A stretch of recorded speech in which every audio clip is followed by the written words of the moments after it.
একটা লেখা হয়েছে, তো সেটাই একটু পড়ে আপনাদেরকে শোনাতে চাইছি। আমরা বিচার চাই, আমরা এই জঘন্যতম অপরাধের বিচার চাই, কিন্তু কার কাছে চাইব এবং কোন পদ্ধতিতে চাইব বুঝতে পারছি না।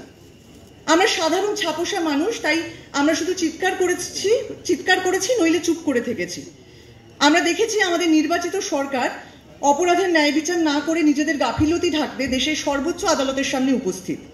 আমরা আরো দেখেছি রাজ্যের শাসক দল নিজেরাই বিচার চাইয়ের দাবিকে প্রহসনে পরিণত করার আপ্রাণ চেষ্টা চালাচ্ছে। আমরা একই সঙ্গে এটাও দেখছি বাকি ছোট বড় রাজনৈতিক দলগুলি অবস্থা বুঝে ঘোলা জলে মাছ ধরতে নেমেছে। আমরা সব দেখছি আর তার মধ্যেই প্রতিবাদ করার চেষ্টা করছি। আমাদের অনেক মতের অমিল আছে, সংশয় আছে, আর আছে ভয়।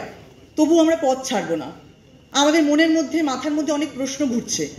সরকারি হসপিটালের ভিতর এমন ভয়ানক কাণ্ড কিভাবে হলো? কারা ঘটালো? ঘটনাস্থলে ভাঙচুর করলো কারা? সঠিক তথ্য প্রমাণের অভাব হচ্ছে কেন? এসব আপাতত সর্বোচ্চ আদালতের বিচারাধীন।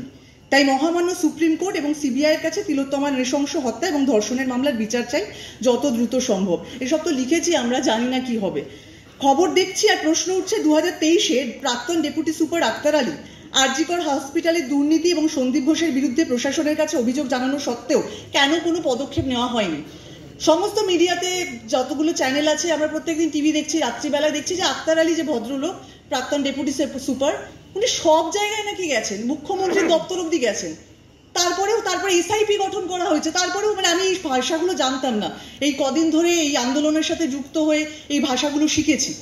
এসআইপি, তাহলে কেন কোনো কথা হয়নি? কেন সবাই মুখ বুজেছিল?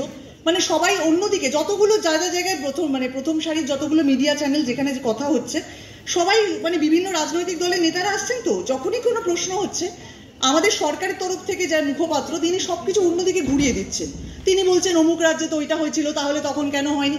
যাই বলা হচ্ছে তখন একটা অন্যদিকে নিয়ে যাওয়া হচ্ছে। এবং এখন বলা হচ্ছে যে বিচার চাইতে গেলে তো সুপ্রিম কোর্টের কাছে বিচার চাও, সিবিআই এর কাছে বিচার চাও, সরকারের কাছে বিচার চেয়ে কি হবে?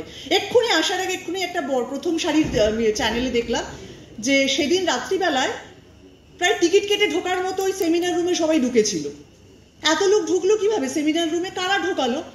পুলিশ তো ছিল সেখানে, তাহলে পুলিশ কি করলো? এই প্রশ্নগুলো তাহলে এখন সিবিআই এসে কি করবে? সিবিআই এর কাছে তখন কোনো তথ্য প্রমাণই নেই যা দেখতে পাচ্ছি।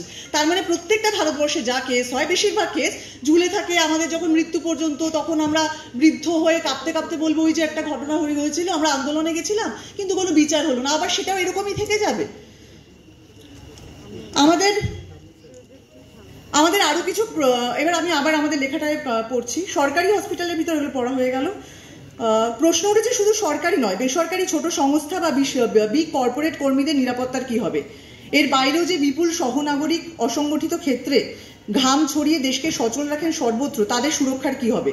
এরকম অনেক প্রশ্ন উঠে আসছে। যে গুটি কয়েক মানুষ এসব বলার চেষ্টা করেছেন, আক্তার আলীর মতো, আমরা তাদের চিরকাল উপেক্ষা করেছি।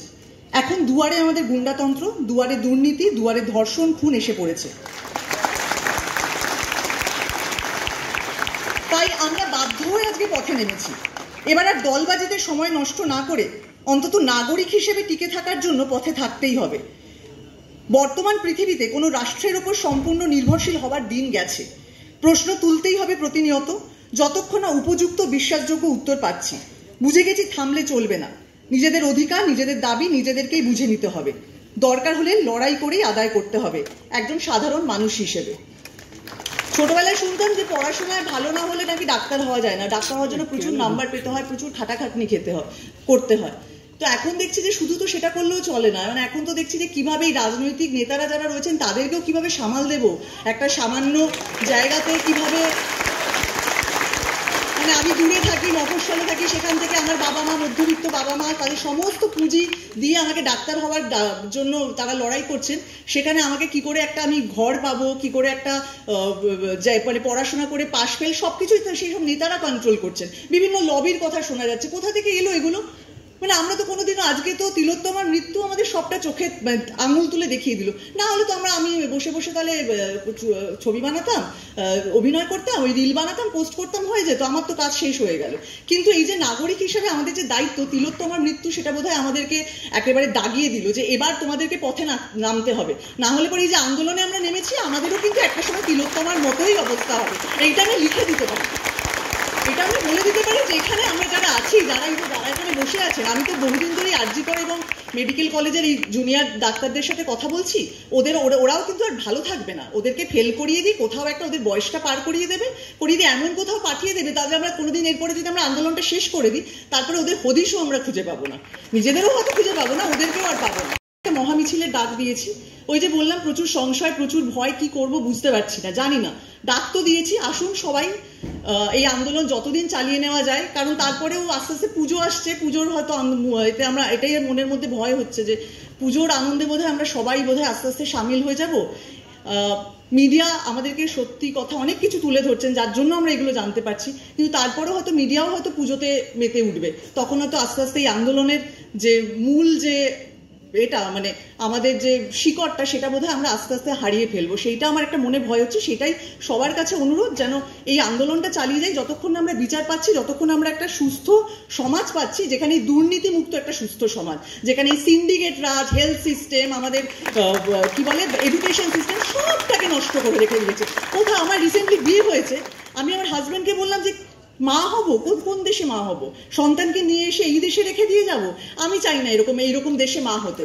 আমি আমার সন্তানকে এই দেশে, দুর্নীতি যতক্ষণ আছে আমি এই দেশে পারবো না আমার সন্তানকে নিয়ে আসতে। এইটুকুনি কথা বলার, সবাই পাশে থাকুন। এটা খুব একটা খারাপ সময় বড় ছিল, কিন্তু তোমা দেখিয়ে দিল যে আরো খারাপ সময় আমরা আছি। শুধু আমরা যেন সবাই সবার হাতটা ধরে থাকি, সবার পাশে থাকি, এইটুকুনি আমার কথা বলার। নমস্কার।